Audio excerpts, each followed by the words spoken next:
making another video regarding permits. If you want to take a minute, go ahead and hit that like button and that subscribe button, and I'm gonna go ahead and get into this next video. So on my last video, I did a quick little video because I was sitting outside of a building department and I didn't want to be long on a video, and then they call me in and I'm scrambling around and I gotta run in, or they skip my number or whatever case. I didn't want that to happen, so I made it quick and short. But I was talking about the importance in making sure that you're just a bit aware of what it is you're submitting. So in this instance right now, I am actually working on a permit so that I could submit it tomorrow for windows and doors. um, and yes, the contractor, once again, I met with him. He gave me the permit application. He gave me the details as to what it was all about. But in this case, this contractor is always busy.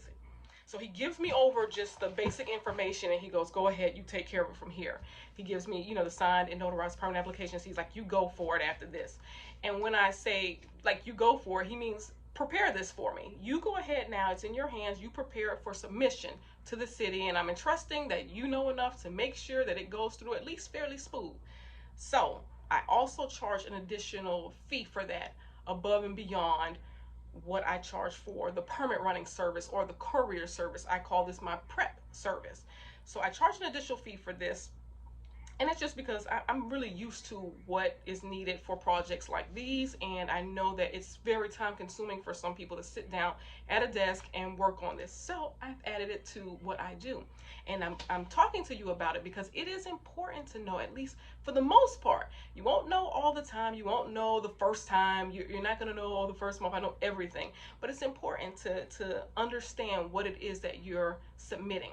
So what I usually do is, I go to, if let's say that contractor calls me and says, hey, I got a permit, it's going to be over in this area and it's for this type of project. What I do is I go ahead and I go online to that building department's website and I look in their forms. Their forms usually tell you basically what you're going to need for this type of project. So I go ahead, I take a look in that, I make sure, okay, when I get to that contract and I see that packet that he's put together for me, I make sure that, hey, I'm checking off that list as to what's there and what's not there. If something is not there, I let them know right then and there, hey, this is not here, you're going to need this. If it's something that I can get additional, by all means, because some of this stuff is pretty easy to get. But if it's not, it's something that he has to go back to the client, to his client, and get them to sign something, HOA affidavits, those kind of things. Then I go ahead and I let them know pretty much up front, so we won't waste too much time. So that's also what I'm doing when I'm preparing permits. So with this permit, I'm sitting here, I'm getting ready for tomorrow, getting my documents together, because I'm going to submit this permit for a window and door project. It's a fairly small window and door project.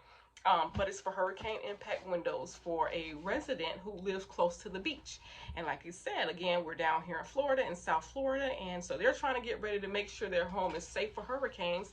And so they're getting impact windows and doors installed. So when I go over this package, there's some basic things that are usually needed for a window and door package. And this is also important just to know this stuff. And like I said, I charge an additional fee for this, and you can too.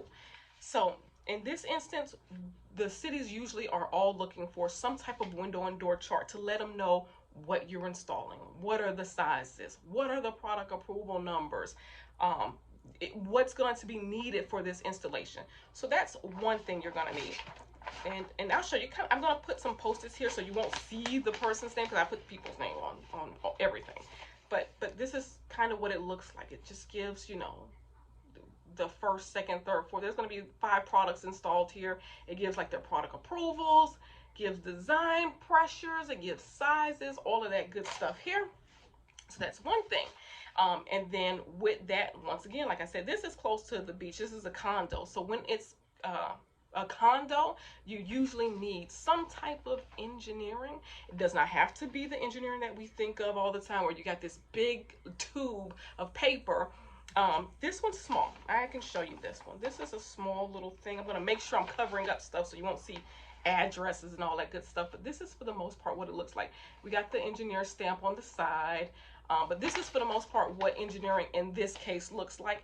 It's something that you can get picked up pretty quick too. Doesn't cost a whole lot of money. Your client will pay you for it. Or they'll have their own engineer get that ready for you to pick up when they're giving you their things. I actually work with an engineer that's local to me, and I can tell them pretty much, hey, I got this window and door project, I'm going to need this engineering, and they'll say, come by in 10 minutes, it'll be ready. Also, the city will usually need some type of floor plan. So this is my floor plan. It's real basic. It's nothing special. I made a box, guys. I made a box, and I kind of put in living room, kitchen, bedroom. They want to see something kind of simple, and then I put on there the locations where the windows and doors are going to be installed. Real easy, real easy. Nothing too bad. I also print out.